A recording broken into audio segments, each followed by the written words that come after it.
My friends, welcome. Pro-life leader Frank Pavone here, bringing you my daily diary. What did I do from Friday the 21st of March through Monday the 24th of March of 2025? Let me give you an accounting. So I was in Virginia, having just spent several days at the National Institute of Family and Life Advocates Summit Conference, at which I was a keynote speaker, interacting with pregnancy center directors from around the country. And my staff associate, Rico, was here with me. Then we left early in the morning. He had one flight. I had another. Mine was at 7. So we got to the airport nice and early and did some work on the plane as I flew back down to Orlando.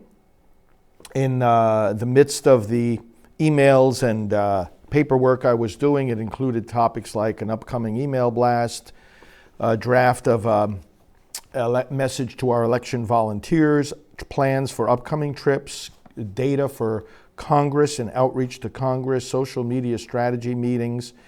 The article, I wrote an article for the lifenews.com website about the NIFLA conference. The anniversary of Evangelium Vitae, an op-ed about RFK Jr. and pro-life, what the pro-life movement can hope for from the Department of HHS. Broadcast plans, pastoral team meeting preparations, analysis of our Silent No More data, some work regarding us taking up the banner of Life Dynamics and its various projects, and also prayers, creating prayers and disseminating resources for the observance of April as Abortion Recovery Awareness Month. Then at the office, I had various tapings to do here in the studio, a 1 p.m. call with one of our pro-life activist leaders in regard to the pro-life rescuers that were pardoned by President Trump, followed at 1:30 by a taping with Alveda King about a number of things. We did that here in the studio. And then at 2 o'clock, a meeting in regard to the toolkit of resources that we're providing for Abortion Recovery Awareness Month. At 3 o'clock, a meeting with some of our technical staff here in the studio to improve my ability to record things from out on the road when I'm on various trips. More desk work, some of the topics I just mentioned, taking care of at my desk and in communication with various staff. And then at 5 o'clock, a meeting here in the office with our social media team, as well as different departments that utilize social media, so that we could do a mutual updating of one another. And then I just went into a quiet evening of work, getting updates from staff and being here in the office. That was Friday the 21st. Saturday the 22nd, a quiet day of work here at the office, but very abundant work. Let's see, well, I did the 10 a.m. Scripture live broadcast from here.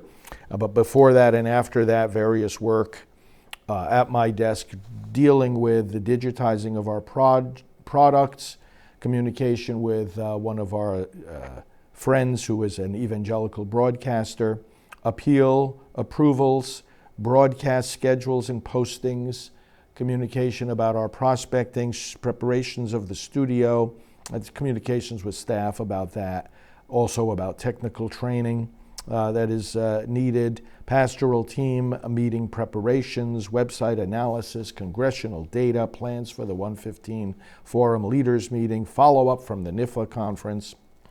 Let's see, Late Term Abortion Project, Yellow Cards Project, the Accomplishments book that is about to be released, some work in regard to the Wisconsin Supreme Court race, and also some communication with staff about security protocols. So let's see. So that was essentially the range of topics that then I spent the rest of the day working on, some writing, preparations for tapings. But I was here and in the office, and that's always good, especially after a trip, to be able to catch up and follow up on so many things. Same thing was true of Sunday the 23rd, being a Sunday, worship of the Lord and extra time of prayer, 10 a.m. live scripture broadcast from here. Lots of work at my desk, including communications with staff about video clips, state marches for life, QR codes for products, placing a book order, plans for Washington, D.C. with our Washington, D.C. staff, video editing, information on congressional districts, preparation of our newsletter, our Yellow Cards project, a special project of getting together clips of mine about just scripture commentary and preaching of the gospel, some updates from my staff about Alexa and other artificial intelligence tools, playlists, making sure that our video playlists on YouTube are up to date, trip plans for an upcoming travels to Birmingham, and more follow-up from the NIFLA conference. Then later in that afternoon, I had a drive to see our executive director at her place in Merritt Island. On the way, I was driving, talking with one of our administrative team, making plans. We did calendar work in the evening there in Merritt Island before I drove back to our Titusville headquarters.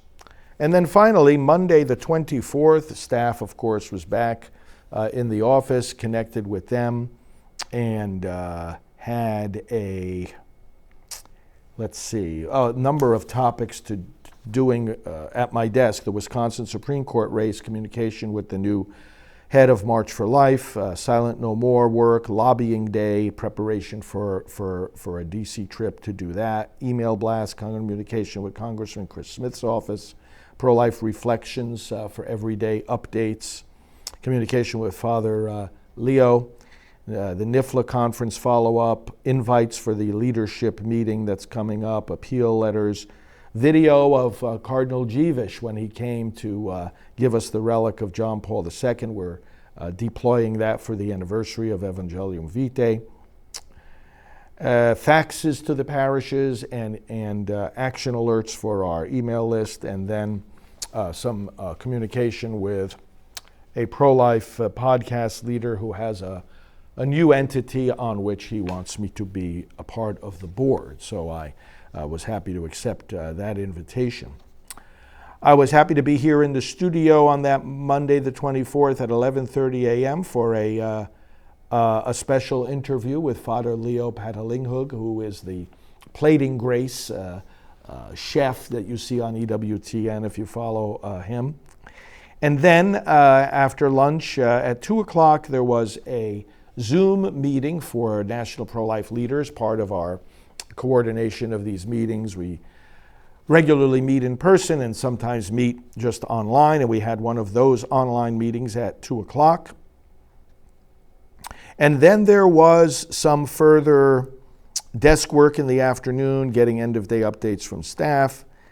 And then in the evening, I went back over to Merritt Island to Janet's office, and we had some calendar work, but also an election training call. So the election call took place, and our volunteers from around the country joined us. It's always a very, very interesting and productive conversation that we have with them when we do those Zoom meetings. And after that, I came back to our headquarters.